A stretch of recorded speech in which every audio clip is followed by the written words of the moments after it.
Years since devastating riots and looting in Gauteng and KZN, around 5,000 people were arrested in connection with the 2021 July unrest. But most of the cases were not prosecuted or even withdrawn. Cabinet Security Cluster says 19 cases are still being investigated, with 8 people to be arrested for incitement. Let's get more now from eNCA's Heidi Jokos, who was covering that press conference for us. Heidi, a lot was said today, especially by Minister Begitele. Just tell us in terms of the lessons that these ministers say they've learned to avoid this from happening again. Yes, so I think this was a media briefing that the nation was waiting to hear and watch. And the reason for this is because today marks exactly a year since that July unrest, since the country went into complete panic when we saw a number of businesses being completely emptied out, where 354 people sadly lost their lives because of this July unrest. I must say, and I think it was important that some journalists did pose the question to say that this briefing was not satisfactory enough, because what did we really hear, Masego? We heard the fact that, yes, a number of people have been arrested, investigations are still ongoing, and also the fact that the police failed in their duty to basically bring the situation under control. We know that the Department of Defense, the military were brought in to basically assist the situation and monitor hotspots, but most of the damage had been done.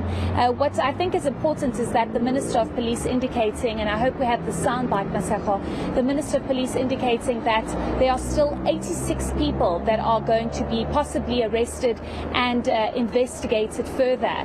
We do know that there's a total of 19 that could have possibly been behind this. A lot of this being brought out by social media. We saw how there was that hashtag that was trending, and basically a lot of it was brought out by social media. But let's listen further to Police Minister Begitele when it comes to how many people are being investigated and how many more could possibly be arrested.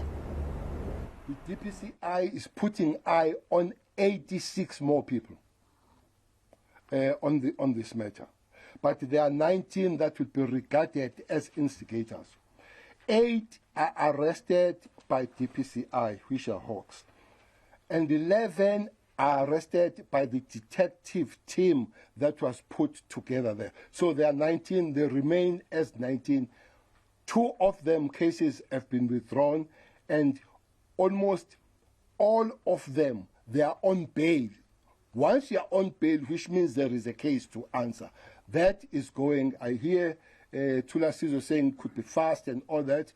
I think for the fact that they are on bail, the fact that they are in court, that means the thing is progressing. 19, 8 of them is DPCI, special detective team that was created dealing with these matters, 11 of those.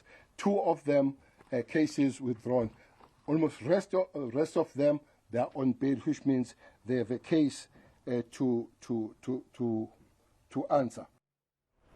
But of course, Heidi, you and I would remember we've been covering quite a few court cases of people who were already arrested for being instigators, Yongizo Mkhunu, for instance. What else did the minister say in terms of, the investigations that have been going on after the July unrest? Yes, so I think what's important is to try and avoid this from ever happening again. This was the most violent act that we've seen in democratic South Africa, and this, of course, is a huge indictment on the current cabinet, because the questions are being asked as to what did this government do to prevent this from happening or to stop it in its tracks. And there's been much criticism. Questions were being asked as to who needs to take responsibility and accountability for what truly happened during the July unrest. This has set back our economy for years to come, and we were already dealing with the COVID-19 pandemic and the implications that had on our economy. So what we do know is that government has indicated This briefing basically, Masego, was to speak about recommendations and what's being implemented to try and avoid this from happening in future. We have seen about a few weeks ago there were threats of a possible national shutdown. I was even deployed to be on watch for that because there seemed to have been signs that there could have been a possible national shutdown again. Again, there's trending hashtag national shutdown with trucks blocking the N4 in Mpumalanga. So there are signs that there could possibly be some kind of tension that's brewing under, and the police minister saying that they are trying their very best to sort this out. We did get a chance to also speak to, or hear rather, from Defence Minister Thandi Modise, who says they have deployed more resources on the ground and they are trying to work closer with communities to try and see should there be any concern of unrest. They have the ears on the ground and also boots on the ground. Let's listen into that. An additional budget has been allocated for this purpose with a specific focus on those CPF structures that still need support. You will remember that the last time we had a briefing here, we spoke about 10,000 new recruits for the police.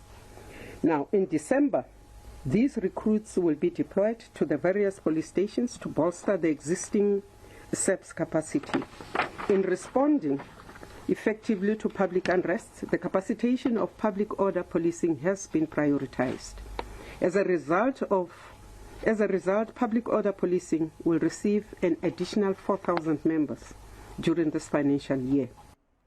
And I remember, Heidi, one of the biggest areas of contention was, of course, state security and whether or not we actually have proper intelligence in South Africa to make sure that something like that wouldn't happen even then. But we know that there was also other topics, of course, that the media brought up, including the fact that Minister Bheki was seen in Cape Town telling Action Society's Ian Cameron to shut up. Did he respond to that question from the media? What did he say if he did?